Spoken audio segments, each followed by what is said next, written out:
Arizona's wall of dust, the 2025 Haboob that swallowed the valley. It was just past 5:30 p.m. when the first alerts began to light up phones across south-central Arizona. The National Weather Service sent the warning in bold red. Dust storm warning. Avoid travel. Pull aside. Stay alive. Drivers eastbound on the Santan 202, the looping freeway that skirts the growing communities south of Phoenix, saw it before they felt it. On the horizon, a wall of brown rose like a mountain. To some, it looked like a desert tsunami rolling across the landscape, swallowing everything in its path. To others, it was biblical, a curtain of earth drawn across the sky, blotting out the sun. Day turned to night in less than a minute, said Maria Delgado, who had been heading back toward Gilbert after visiting family in Casa Grande. I could see it coming in the rearview mirror, this giant wall, and then, boom, everything was black. I've lived in Arizona for 20 years. I've seen dust storms, but not like this. The storm had formed rapidly over the dry lands southeast of Casa Grande. For weeks, the Sonoran Desert had been baking under relentless August heat, triple-digit days stretching into the night.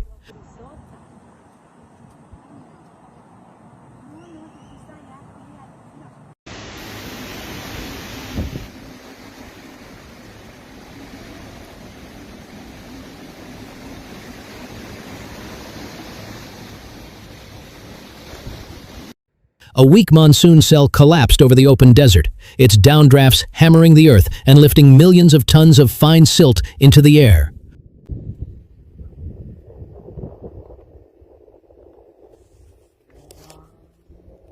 Once airborne, the dust surged outward in a gust front more than 50 miles wide, bearing down on the Valley of the Sun. Hey. I feel like I should go get my helmet now. Yeah, that's even the street light went on. This is crazy. Look how dark it is. From Chandler Heights to Tempe, from Queen Creek to Mesa, people stepped out of homes and businesses to watch in awe.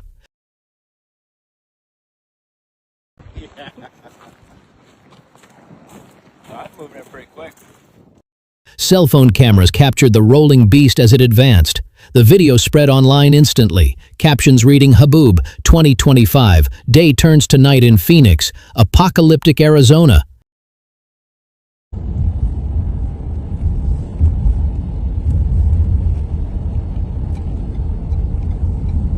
The storm did not disappoint those seeking spectacle. It roared in with winds of 55 miles per hour, lifting trash bins, slamming palm trees, rattling windows. Visibility dropped from miles to mere feet. Planes at Phoenix Sky Harbor were grounded, their departures delayed until the air cleared.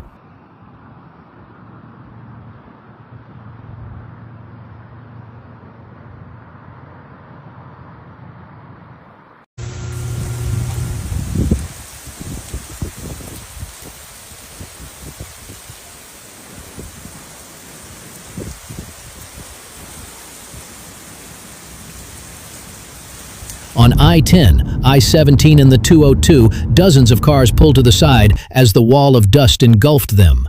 Some weren't so lucky, caught in sudden blindness, brake lights flashing desperately through the haze.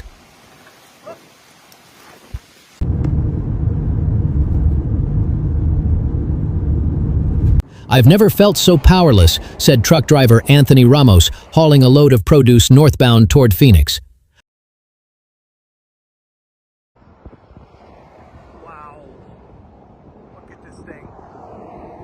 One second I could see the mountains, the next second, nothing. It was like being inside smoke, only thicker. I had to trust that the cars around me weren't panicking. By 6:15 p.m., the Haboob had spread deep into Phoenix itself. Downtown skyscrapers disappeared. Streetlights flickered on, fooled into thinking night had fallen.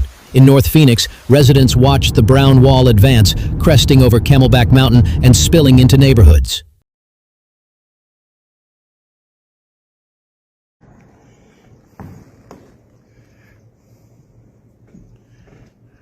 Yeah, probably.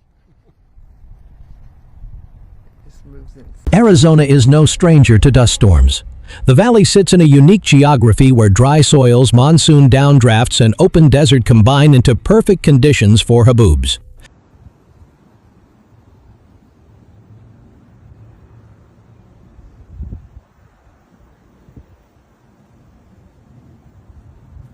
The name itself comes from the Arabic word for blasting, a fitting description.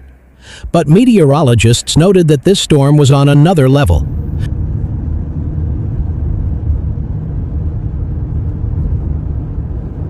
This was one of the most intense haboobs we've recorded in the Phoenix metro in the last decade, said NWS meteorologist Jordan Spence.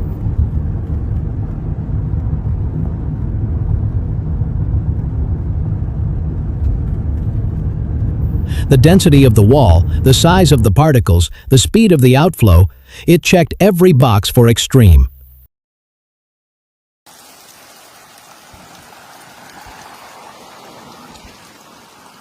Haboobs form in minutes, often giving little time for warning.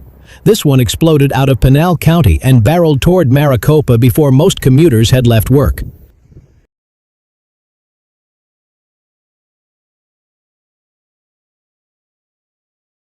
The height of the dust wall was measured at nearly 3,000 feet, tall enough to dwarf downtown skyscrapers and obscure South Mountain completely.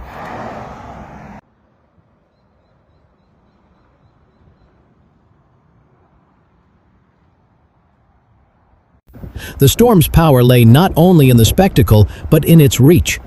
Dust forced closures on major arteries.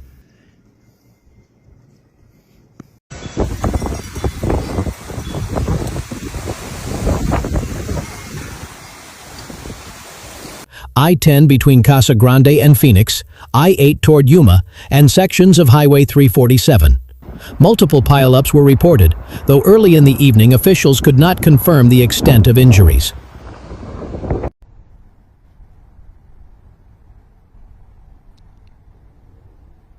This is exactly why we urge people, pull aside, stay alive, said Arizona Department of Transportation spokesperson Danielle Hernandez.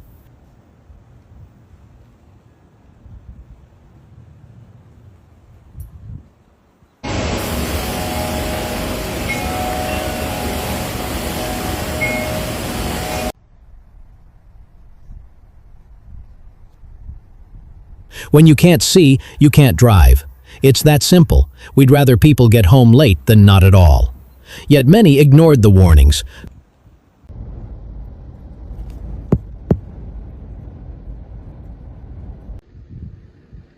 Caught between impatience and underestimation. One Chandler resident admitted she thought it would just blow over. Goes clear.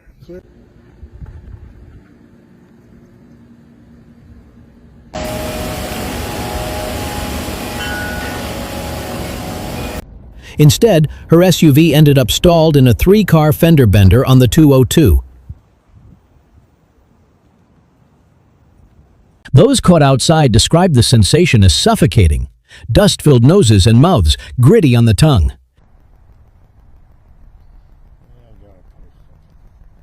They're all the way into Chandler, Mesa, huh?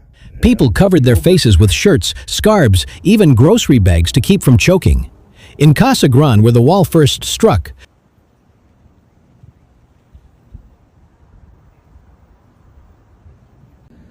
the air quality index spiked into the hazardous range.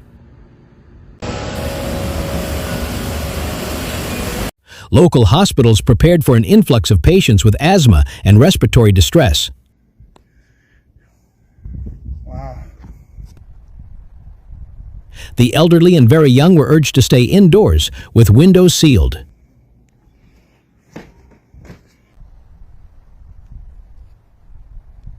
It was like being sandblasted, said cyclist Jamal King, who had been training along Hunt Highway when the wall overtook him.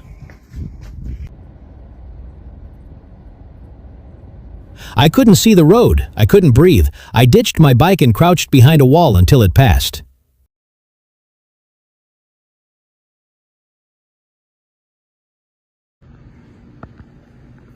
Visibility at Phoenix Sky Harbor dropped below a quarter mile, halting operations.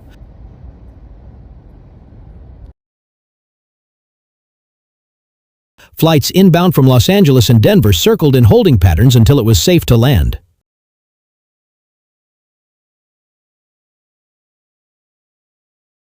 But even indoors, the storm left its mark.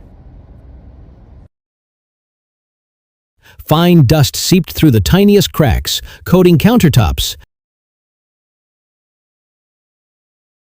settling into electronics, clinging to fans.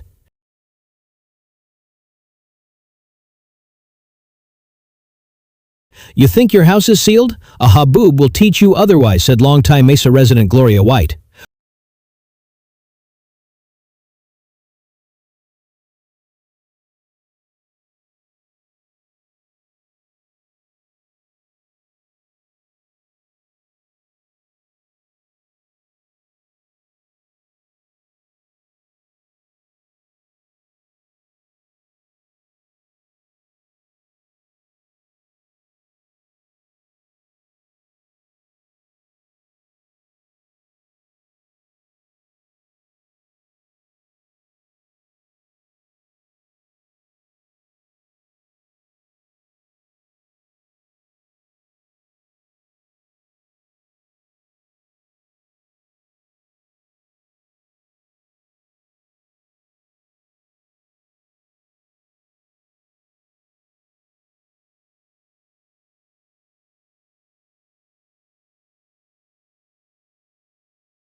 I know.